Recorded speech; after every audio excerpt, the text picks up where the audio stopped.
कभी सोचा है कि प्रेरणा मतलब इंस्पिरेशन हमें कहाँ-कहाँ से मिल सकती है? हाँ, अक्सर बिल्कुल अनपेक्षित जगहों से या उन लोगों से जिन पर शायद हमारा ध्यान भी नहीं जाता। बिल्कुल। आज हम जिन स्रोतों पर बात कर रहे हैं उनमें से एक ऐसी ही कहानी है। बहुत साधारण सी पर गहरी। जी। ये कहानी भोपाल के एक स्कूल की है और इसे हम कह सकते हैं वो सफाई कर्मी जिसने कलेक्टर को प्रेरित कर दिया। शीर्षक ही दिलचस्प है। हाँ, कहानी के जो मुख्य पात्र हैं वो है रामलाल, हाँ। स्कूल के एक बेहद समर्पित सफाई कर्मी। समर्पित यानी डेडिकेटेड। हाँ, और ये सिर्फ कहने की बात नहीं है। स्रोत बताते हैं कि रामलाल जी रोज सुबह ठीक 5 बजे स्कूल पहुंच जाते थे। 5 बजे सुबह रोज। रोज। सोचिए, सूरज निकलने से पहले, स्कूल खुलने से भी पहले वो वहां होते थे। अविश्वसनीय। और उनका काम वो सिर्फ झाड़ू लगाना भर नहीं था। मतलब पूरी मेहनत से फर्श साफ करना, जी। हर एक बेंच को पोंछना ताकि धूल ना रहे, और बच्चों के लिए पीने का पानी भी भरना। अच्छा, ये सब करते थे वो? हाँ, और ये कोई 1-2 दिन की बात नहीं, पूरे 25 साल, 25 साल। 1/4 सदी, बिना एक भी दिन देर किए, बिना नागा किए। ये कमाल की निष्ठा है। हाँ, नहीं, ये सच में असाधारण है। 25 साल की निरंतरता, वो भी एक ऐसी भूमिका में जिसे समाज अक्सर मतलब नजरअंदाज कर देता है। सही कहा। सुबह 5 बजे रोज पहुंचना, ये सिर्फ अनुशासन नहीं है, ये अपने काम के प्रति एक गहरा सम्मान दिखाता है, एक जिम्मेदारी का भाव। बिल्कुल। ये हमें उन अनगिनत अक्सर न दिखने वाले योगदानों की याद दिलाता है, जिनके सहारे हमारी संस्थाएं, हमारा समाज चुपचाप चलता रहता है। हाँ, जैसे नींव के पत्थर। बिल्कुल, नींव के पत्थर, जिन पर इमारत खड़ी होती है, पर आहा, ध्यान ऊपर ही जाता है। निश्चित रूप से। और इसी नींव के पत्थर से एक दिन जिले के सबसे बड़े अधिकारी का सामना होता है। अच्छा, हाँ, कहानी में मोड़ तब आता है जब एक सुबह जिले के कलेक्टर साहब स्कूल का औचक निरीक्षण करने पहुंच गए। हो, सरप्राइज विजिट। हाँ, सुबह का ही वक्त था, शायद 6:30-7 बजे होंगे। स्टाफ भी अभी ठीक से आया नहीं था। कलेक्टर साहब ने गाड़ी से उतरकर देखा कि स्कूल के अहाते में एक बुजुर्ग आदमी पूरी लगन से झुके हुए झाड़ू लगा रहे हैं। अच्छा। उनके चेहरे पर शांति थी और वो काम में एकदम मग्न थे। कलेक्टर को थोड़ी हैरानी हुई। स्वाभाविक है। उन्होंने पास खड़े प्रिंसिपल से पूछा, इतनी सुबह यहाँ कौन काम कर रहा है? प्रिंसिपल ने बड़े आदर से बताया, सर, ये हमारे रामलाल हैं, स्कूल के सफाई कर्मचारी जी। इन्हें 25 साल हो गए यहाँ, आज तक कभी 1 मिनट देर से नहीं आए, हमेशा सबसे पहले पहुंचते हैं। वाह, कलेक्टर साहब पे क्या असर हुआ होगा? उनका कौतूहल और बढ़ गया।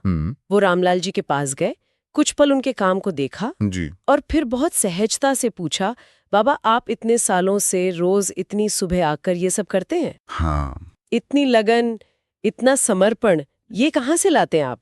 और यहाँ बात सचमुच दिलचस्प हो जाती है। हाँ, ये सवाल तो अहम है। रामलाल जी ने झाड़ू रोकी, कलेक्टर की तरफ देखा, उनके चेहरे पर कोई घबराहट नहीं, बस एक सरल सी ईमानदारी। उन्होंने जो जवाब दिया, शायद कलेक्टर साहब वो सुनने को तैयार नहीं थे। क्या कहा उन्होंने? रामलाल जी बोले, साहब, मैं तो बस अपना काम कर रहा हूँ। अच्छा। जब ये बच्चे साफ सुथरी जगह में बैठेंगे, साफ पानी पिएंगे, तभी तो मन लगाकर पढ़ पाएंगे। वाह। और जब पढ़ेंगे तभी तो कोई आप जैसा कलेक्टर बनेगा। ओ, ये तो बहुत गहरी बात कह दी उन्होंने। हाँ, ये शब्द जैसे तीर की तरह लगे। स्रोत बताते हैं कि कलेक्टर साहब एकदम सन्न रह गए। मैं कल्पना कर सकती हूँ। एक पल को उनके पास शब्द नहीं थे, वो बस रामलाल जी के चेहरे को देखते रह गए। एक सफाई कर्मचारी के मुंह से निकली ये सीधी सरल बात उनके मन में गहरे उतर गई थी। वो अवाक थे। ये दिलचस्प बात यह है कि रामलाल जी के शब्दों में कितनी गहराई है। ये सिर्फ एक बयान नहीं, ये एक पूरा दर्शन है। बिल्कुल। ये उस बुनियादी सच को सामने लाता है कि किसी भी लक्ष्य के लिए, खासकर शिक्षा जैसे लक्ष्य के लिए, एक अच्छा सहायक माहौल कितना जरूरी है। सही बात। रामलाल जी अनजाने में ही सही शिक्षा की नींव रख रहे थे, स्वच्छता से, स्वास्थ्य से, एक सम्मानजनक माहौल बनाकर। उनका जवाब ये भी दिखाता है कि जमीनी स्तर का काम कैसे समाज के ऊंचे लक्ष्यों से जुड़ा है। बिल्कुल, कलेक्टर बनना एक बड़ा लक्ष्य है, पर उसकी नींव में रामलाल जैसे लोगों का योगदान है। ये एक सीधा, सरल पर अक्सर अनदेखा किया जाने वाला कनेक्शन है। हाँ, और कलेक्टर साहब ने इस कनेक्शन को उस पल पूरी शिद्दत से महसूस किया। जी। जब वो उस शुरुआती स्तब्धता से बाहर निकले तो उनके अंदर एक गहरी अनुभूति हुई। स्रोत बताते हैं कि उनकी आंखों में शायद नमी भी थी। हाँ, भावुक हो गए होंगे। हाँ, उन्होंने रामलाल जी के कंधे पे हाथ रखा और जो कहा वो सिर्फ तारीफ नहीं थी, वो एक तरह की स्वीकृति थी, एक कर्ज का एहसास था। क्या कहा उन्होंने? उन्होंने कहा, बाबा आज अगर मैं इस कुर्सी पर बैठा हूँ, अगर मैं कलेक्टर बन पाया हूँ तो यकीनन आप जैसे किसी रामलाल की वजह से ही हूँ। अरे वाह! मेरे स्कूल में भी कोई ना कोई आप जैसा ही रहा होगा जिसने चुपचाप अपना काम किया होगा। ये बहुत बड़ी बात है। सत्ता के शिखर पर बैठा व्यक्ति इस तरह से जमीनी योगदान को स्वीकार कर रहा है। हाँ, ये एक असाधारण क्षण था। और ये स्वीकृति बहुत महत्वपूर्ण है। कलेक्टर की ये प्रतिक्रिया उस चीज को उजागर करती है जिसकी हमारे समाज में अक्सर कमी दिखती है। जो सपोर्ट सिस्टम्स हैं, उनके पीछे के गुमनाम नायक, उनको पहचानना और सम्मान देना। सही कहा। हम अक्सर सफलता का श्रेय सिर्फ व्यक्ति की प्रतिभा या मेहनत को देते हैं, जो है भी, पर हम उस पूरे इकोसिस्टम को भूल जाते हैं जो उसे संभव बनाता है। हाँ, ये बात तो है। अगर हम इसे बड़ी तस्वीर से जुड़ें तो ये याद दिलाता है कि सफलता कभी अकेले नहीं मिलती। हर उपलब्धि के पीछे अनगिनत लोगों का प्रत्यक्ष या अप्रत्यक्ष योगदान होता है। रामलाल जैसे लोग उस अदृश्य नींव का हिस्सा है। और कलेक्टर का उस नींव को पहचानना। हाँ, पहचानना और उसे स्वीकार करना, ये लीडरशिप की एक बड़ी निशानी है। ये दिखाता है कि उन्होंने सिर्फ रामलाल के काम को नहीं, उसके पीछे की भावना और उसके असर को समझा। और ये समझ सिर्फ शब्दों तक नहीं रही। कलेक्टर साहब पर इस मुलाकात का इतना गहरा असर हुआ कि उन्होंने इसे एक स्थायी रूप देने का फैसला किया। अच्छा, उन्होंने कुछ किया है इसके बारे में? हाँ, सिर्फ रामलाल जी की तारीफ नहीं की, बल्कि व्यवस्था में एक छोटा पर महत्वपूर्ण बदलाव लाने का फैसला किया। क्या बदलाव? अगले ही दिन उन्होंने पूरे जिले के सभी सरकारी स्कूलों के लिए एक आधिकारिक आदेश जारी किया। आदेश किस बारे में? आदेश ये था कि हर सरकारी स्कूल के मेन नोटिस बोर्ड पर, हाँ, जहाँ प्रिंसिपल, टीचर्स और बाकी महत्वपूर्ण लोगों के नाम लिखे होते हैं, उसी लिस्ट में उसी सम्मान के साथ स्कूल के सफाई कर्मचारी का नाम भी लिखा जाएगा। अरे वाह, ये तो बहुत अच्छा कदम है। हाँ, ये कोई छोटी बात नहीं थी। सोचिए, उस बोर्ड पर नाम आना। और कलेक्टर ने इसका कारण भी स्पष्ट लिखवाया। क्या कारण दिया? क्योंकि वो भी शिक्षा का हिस्सा है। वाह, क्योंकि वो भी शिक्षा का हिस्सा है। ये वाक्य अपने आप में क्रांतिकारी है ना? बिल्कुल। ये सिर्फ एक प्रतीकात्मक इशारा नहीं है, ये एक बहुत शक्तिशाली कदम है। नोटिस बोर्ड पर नाम लिखना उन्हें औपचारिक रूप से स्कूल समुदाय का एक महत्वपूर्ण सदस्य बनाता है। हाँ, उनके काम को, उनकी भूमिका को एक नई गरिमा देता है। और ये पारंपरिक सोच को चुनौती देता है, जो शिक्षा को सिर्फ शिक्षकों और छात्रों तक सीमित मानती है। ये स्वीकार करता है कि सीखने सिखाने का माहौल बनाने में हर व्यक्ति का योगदान है, चाहे वो क्लास के अंदर हो या बाहर। बिल्कुल। ये कदम उन अदृश्य दीवारों को तोड़ने की कोशिश है जो अक्सर अलग अलग भूमिकाओं के बीच खड़ी कर दी जाती हैं। सही बात है। और ये एक अहम सवाल भी खड़ा करता है कि हम समाज में अलग अलग तरह के कामों को कैसे महत्व देते हैं।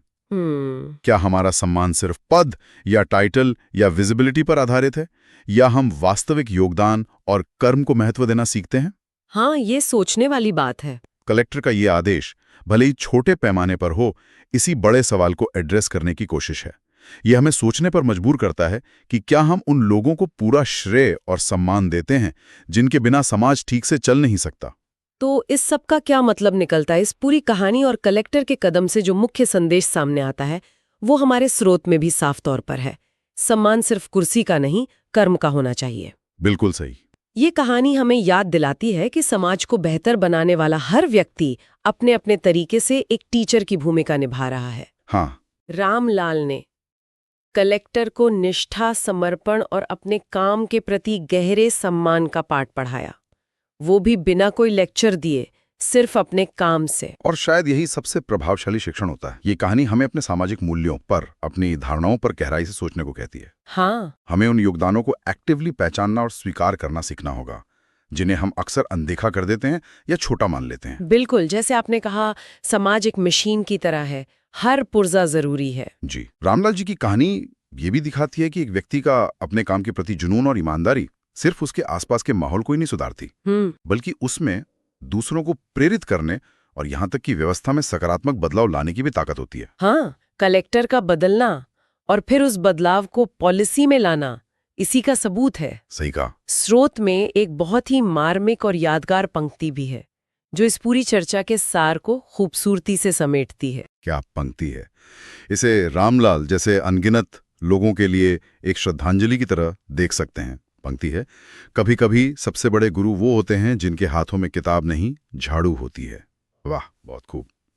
ये शब्द वाकई सोचने पर मजबूर करते हैं कि ज्ञान और प्रेरणा हमें कितने अनपेक्षित स्रोतों से मिल सकते हैं, अगर हम देखने और सुनने को तैयार हों। बिल्कुल। और इसी विचार के साथ हम आज की इस बातचीत को यहीं रोकते हैं। लेकिन जाने से पहले श्रोताओं के लिए एक सवाल। हाँ, जरूर। इस कहानी ने निश्चित रूप से सोचने पर मजबूर किया होगा। अब जरा अपने आसपास देखें, अपने रोजमर्रा के जीवन में वो कौन लोग हैं जिनके योगदान को हम अक्सर फॉर ग्रांटेड ले लेते हैं या शायद नोटिस ही नहीं करते।